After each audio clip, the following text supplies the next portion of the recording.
Welcome student. पिछले video को और आगे बढ़ाते हुए हम लागत वक्र और अवधारणाओं के पार्ट 2 का अध्ययन करेंगे।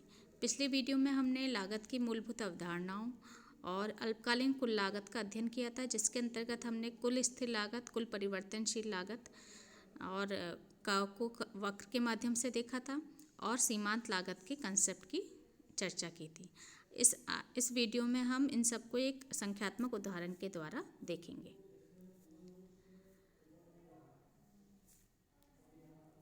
औसत लागत के रूप में देखिए, पिछले वीडियो में हमने अल्पकालीन लागतें देखी थी। अब अल्पकालीन लागतें कुल लागत के संदर्भ में थी।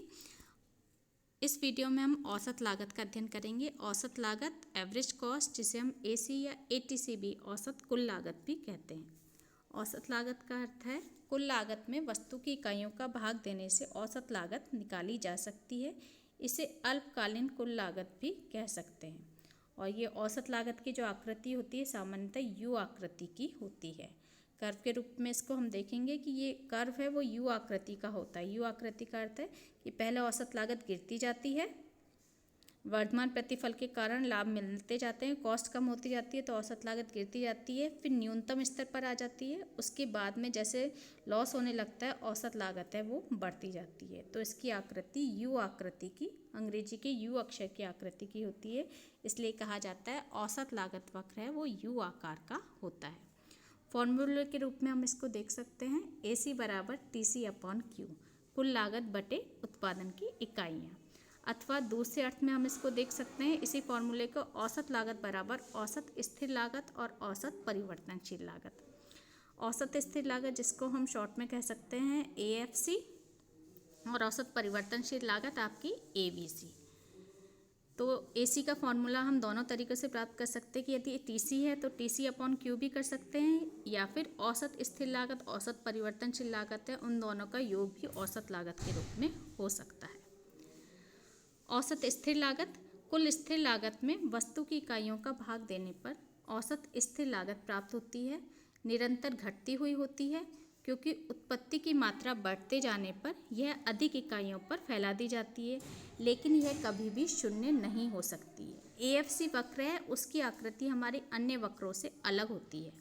इसके AFC वक्र के प्रत्येक बिंदु पर TFC चूँकि समान बनी रहती है, इसलिए आकृति जो होती है वो आयताकार हाइपरबोला की होती है।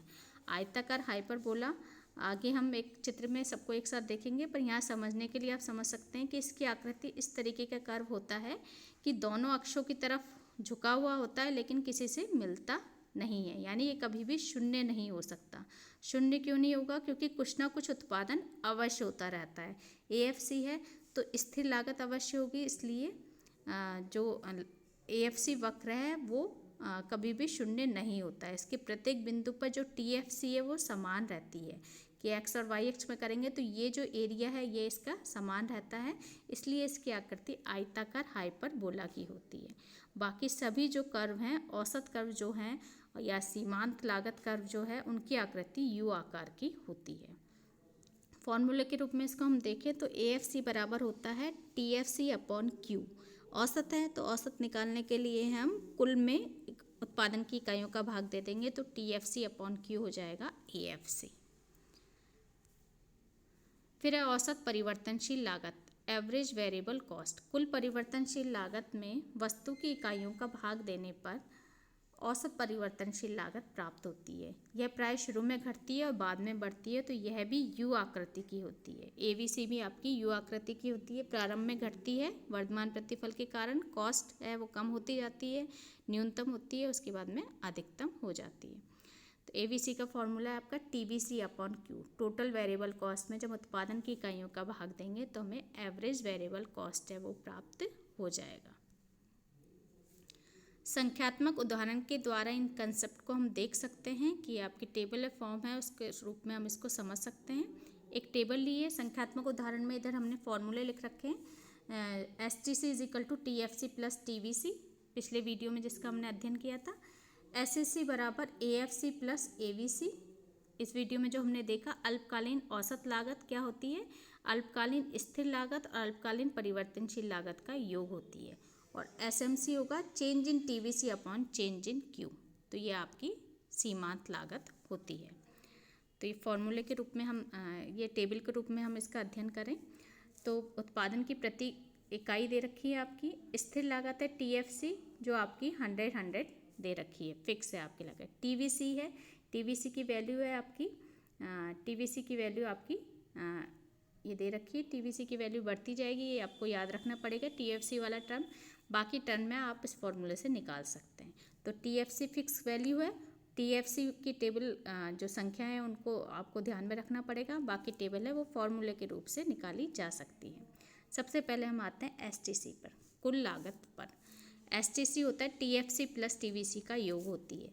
तो आपकी फर्स्ट कॉलम हम देखें तो 100 + 0 आपका 100, 100 + 30 आपका 130,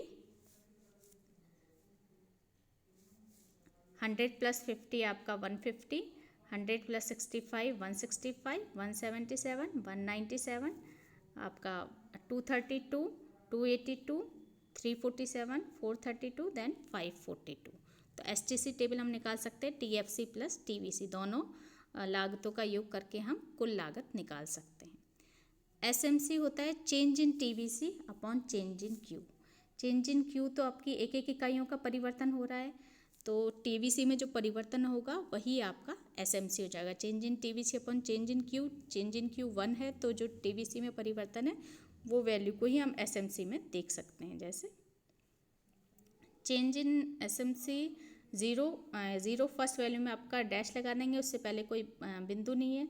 देन 30 के बाद में चेंज हुआ आपका TVC में 50 तो 20 हो जाएगा, फिर आपका 15, फिर आपका ये चेंज हुआ 12, ये चेंज हुआ 20।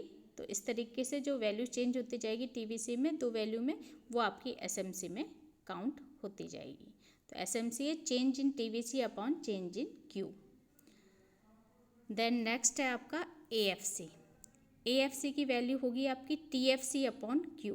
जो TFC की वैल्यू है इसमें Q की इकाइयों का भाग दे देंगे तो आपकी वो AFC निकल जाएगी। जैसे फर्स्ट तो डैश लगा देंगे क्योंकि आई कोई इकाई नहीं है। देन सेकंड आपकी 100,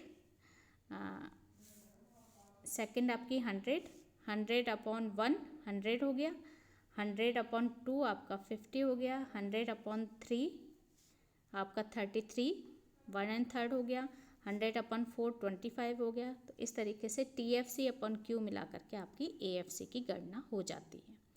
नेक्स्ट है AVC। AVC TVC upon Q। तो TVC upon Q first dash हो जाएगा, सेकंड 30 अपॉन 1 30, 50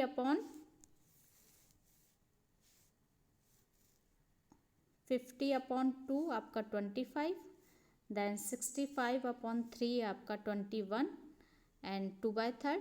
तो इस तरीके से ये वैल्यू है निकाल दी जाएगी। तो जो फॉर्मूला है उसी को अप्लाई करके हम सारी वैल्यू निकाल लेंगे। देन लास्ट है आपका SAC। SAC को दो तरीके से निकाल सकते हैं कि आपकी जो STC की वैल्यू है टोटल कॉस्ट है उसको भी Q से डिवाइड कर सकते हैं हम, उसको हम Q से डिवाइड कर सकते हैं, या फिर हम इन दोनों को जोड़कर भी निकाल सकते हैं। जैसे हम देखते हैं कि फर्स्ट डैश हो जाएगा आपका SAC है 100 + 30 आपका 130, 50 25 75, देन 55, देन 44, 20 90 39, देन 38 एंड 2/3। तो इस तरीके से ऐड कर सकते हैं, या फिर आपकी STC की वैल्यू है उसको Q से डिवाइड करके भी हम SAC निकाल सकते हैं।